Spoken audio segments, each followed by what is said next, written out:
Okay, so I wanted to kind of break up 9.7 into two separate videos. So this is just the applications, and these applications are what you're going to see on your My Math Lab. So I just wanted to do a few of them so that you can see how it's done in My Math Lab. It's the same concepts that we just went over, the exact and the approximate and all of that, but it's just written in a little bit different format. So with this first one, the total cost in dollars of producing X food processors, and there's your cost function. Find the exact cost, and then find the marginal to approximate the cost. So just on this side, remember exact is you find the cost of the 21st minus the cost of the 20th, and then approximate you find, which is the same as marginal, you find the derivative of the 20th. Okay, so that's the two ways to do this. So with the exact, you're going to find the cost at 21, and you're going to subtract off the cost at 20. So again, notice I'm using the original function. So exact, you use the original function. Approximate or marginal, you use the derivative to find the approximate. Okay, so here we go.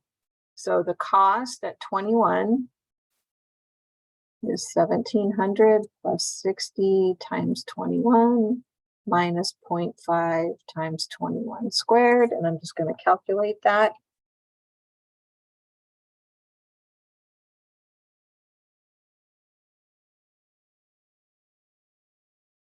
And again, I'm always writing my numbers down because I don't trust my calculator to do it.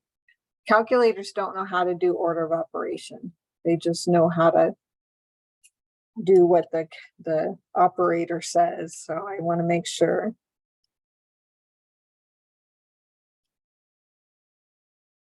So we have 1,700 plus 1,260 minus 220.5, which is 2,739.50. And then the cost at 20.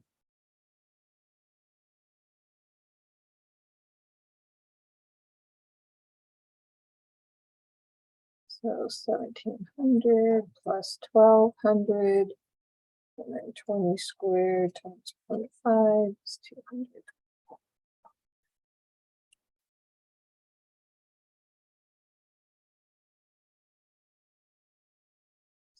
700. So to find the difference between the two, I'm going to do 2739.50 minus 27. Oops. Minus 2,700 is 39.50. So that is the exact cost of producing the 21st food processor. That's what it costs to do the 21st. Okay, the 21st one. And then for B, we're going to find the derivative. So 1,700 goes to 0. 60x, the derivative of 60x is 60. Again, drop to the front and multiply, subtract 1. And then 2 times 0.5 is 1. So minus 1x to the first power, because we're subtracting 1.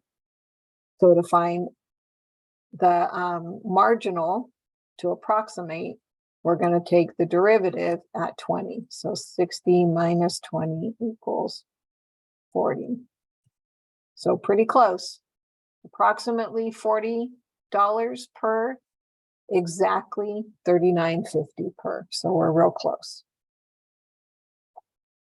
All right, and then the second one, the total cost in dollars for manufacturing X auto body frames is, there's your cost function. Find the average cost. So remember, average is the total divided by X. So the total is 40,000 plus 300X divided by X. So the average is 40,000 over X plus 300, because remember 300X divided by X is just 300. And then the average cost for 250 frames is, I'm going to plug 250 into my average function.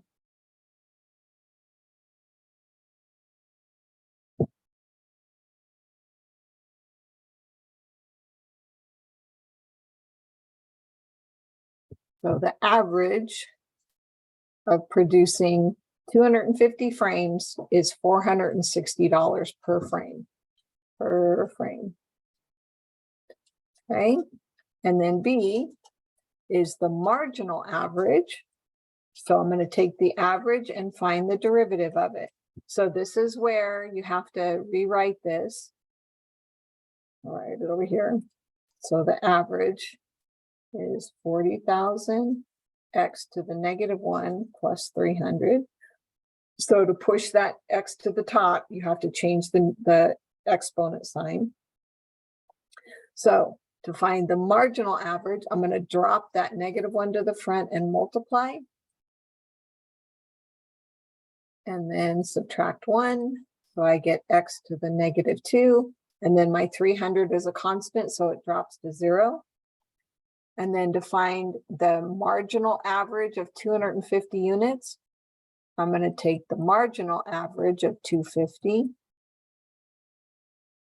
So I'm going to plug 250 where the X is.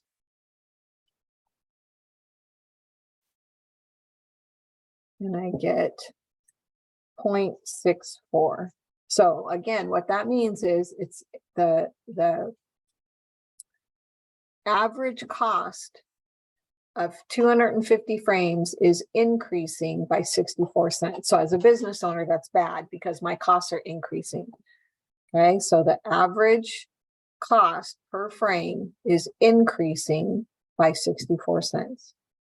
And then C, find the results of A and B to estimate the average cost per frame if 251 frames are produced. Well, if my cost is increasing by 64 cents per frame, that means that my average cost of 251 is going to be 460.64. I'm just going to add these two numbers because each frame costs 460 on the 250th unit. So I add 64 cents to it. Okay. And then the last one, the price in dollars and the demand for a particular clock radio are related by the expression. There it is.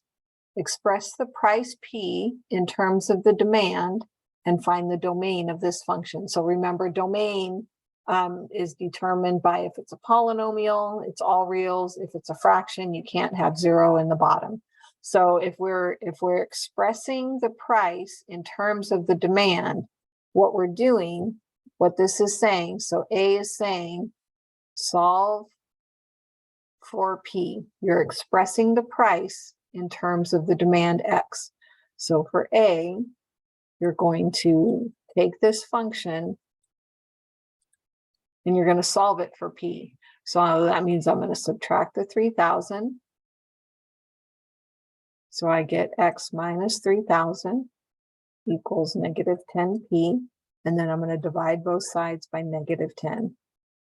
So I get P equals -1/10 X minus, and then 3,000 divided by 10 minus 300.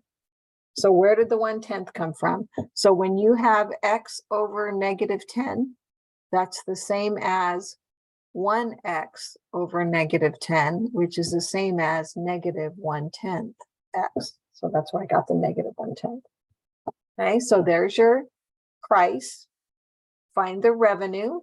So remember, revenue is the number of products times the price. So the number of products is X and the price is the -1/10 X minus 300. And so when I distribute that x through, I get negative 1/10 x squared minus 300x. That is our revenue.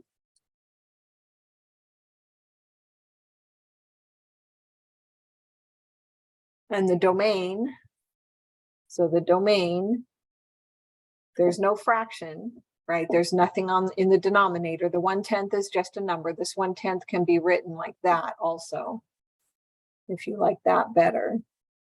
So there's no domain restrictions, so it's all reals. And then C says, find the marginal revenue at a production level of 2100 clocks. So the first thing we're going to do is we're going to find the marginal revenue, which means I'm going to find the derivative. So I drop my 2 to the front and multiply. So I get negative 0.2x minus 300. So again, power rule, drop the 1 to the front. When I subtract 1, I get x to the 0. And then we're going to have at a level of 2100. So the marginal at 2100.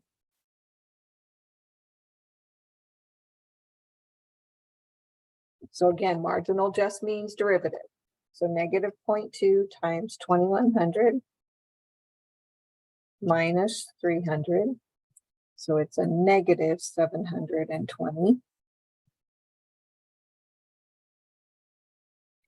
Okay, so what does this mean? This means when I am producing or selling 2100 clocks, or clock radios, my revenue is decreasing by $720. So revenue is decreasing by $720 when 2100 clock radios are sold.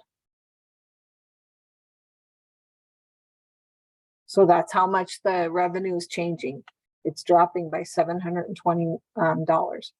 And then D says interpret the marginal revenue of 2600 radios is a negative 220. So the interpretation on this is when you have 2600 clock radios sold, your revenue is decreasing by $220 per clock. Okay, so that means the revenue is doing a little better when you make more clocks than when you made less. Okay, all right, so that should help when you're doing your My Math Lab. I tried to show you a few examples from My Math Lab just because the way I teach it in class and the way they word it, the concepts are the same, but sometimes their wording is a little bit different. So I'll stop there.